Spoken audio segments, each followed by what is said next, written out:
as like it describes it, it was excessively greasy. So it's pretty gross. There is some negatives to cosmetics, like for example the fact that a lot of the ingredients that they used were pretty gross, like urine, dung, and animal fat.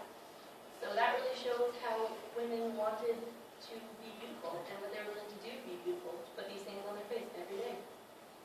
They would also dye their eyelashes, and as I showed in the previous slide, dyeing wasn't very easy, and it was bad for your skull. So for your eyes, I would assume it's pretty bad as well. The white face powder was often made out of lead, with toxins that could accumulate in the body over time. And another weird random note was that some authors describe the beauty of eyebrows connected. As Ovid writes, with art you fill up the bare common borders of the eyebrow. So that's a very big difference compared to how people nowadays are always making such a bit about that. Oh.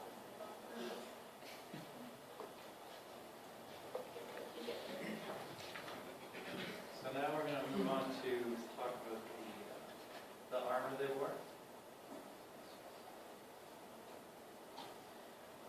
So it's important to talk about armor because during this Republican age, the military was pretty much an integral part of society, and Rome controlled many troops, so everyone, even the common public, was probably aware of what the legionaries would have worn, and that's why we're talking about it in presentation clothing. So the armor itself, there was a rough set of what you needed, which we'll talk about further, but for the most part, it was supplied by the soldiers themselves based on how much wealth they had.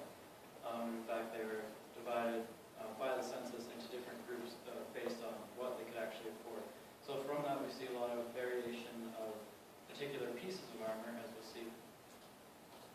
So one example is helmets. So here on the bottom slide there, we have a helmet called the Monteferino, which is a Celtic-based helmet, which would have been made of at first, made of a copper alloy, and then hammered to make the rounded shape. And some of them have a crest on top, which you can see is that little knob just above the helmet there. And as Rome expanded, they started to get more influences from the places they conquered and dominated. So the top one is called the Galea, which is a helmet that would have been towards the later part. And on the top you see a plume, which Polybius says was a common piece to sort of intimidate your enemies and make yourself seem taller and sort of waver their ability to fight.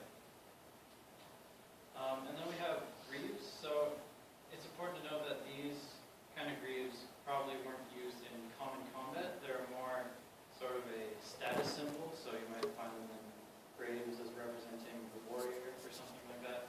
But practically, they sort of limited movement, and I guess they thought that the rest of the armor that they had on the upper body and the head would protect them from most lethal blows.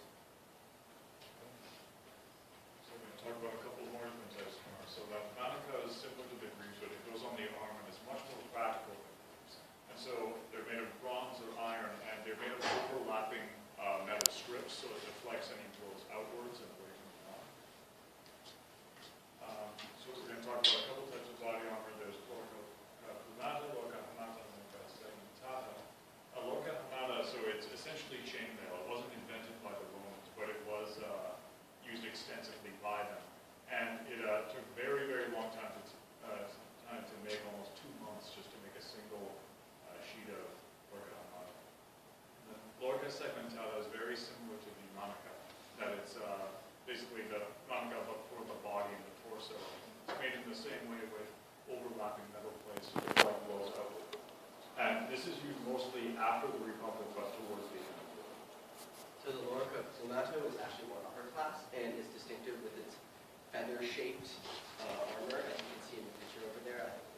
I think that's the coolest looking armor because you can see that on the general. It's not really practical as much. It doesn't protect you as well, but it looks a lot cooler. Then there's the scutum, which is the shield. It's supposed to be as big as a soldier. People were shorter back then, so 4 feet in length pretty much would be about this big. And as you can see, when someone's a lot shorter, it's probably protect you completely. And also, if you look at the picture, this little metal piece in the middle, which is actually a weapon that you could ram into the other person. So not only did it protect you, but you could also use it And just general weapons, pretty much they had an Iberian gladius after the Second Punic War, but they had a sword, throwing spears, and a target. Pretty much what you thought they were using more, they used it more, a sword, a spear. And there's actually a picture of a guy throwing a javelin right there, just in Lorica Signata. And then some assorted clothing. There were a tunic, a belt, and the belt was used to move the weight of their weapons and other stuff like that from their shoulders to their hips, so to make them easier for them to march. They had marching boots, because Romans love to march, and a scarf which protected their neck from shaping, and a satchel to carry all their items. So they had a lot of stuff that they had to carry on them at all times. And there's some citations.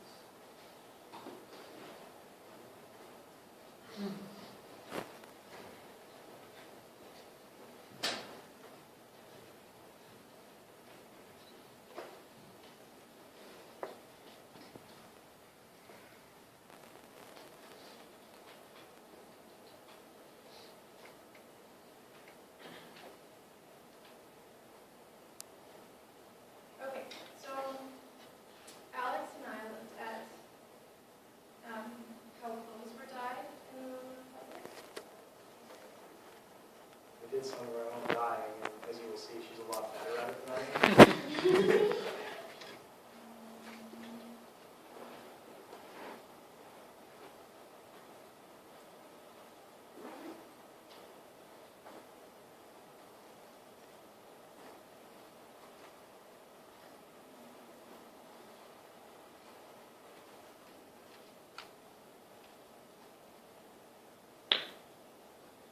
I wonder if it did actually download. It might be in your downloads directory.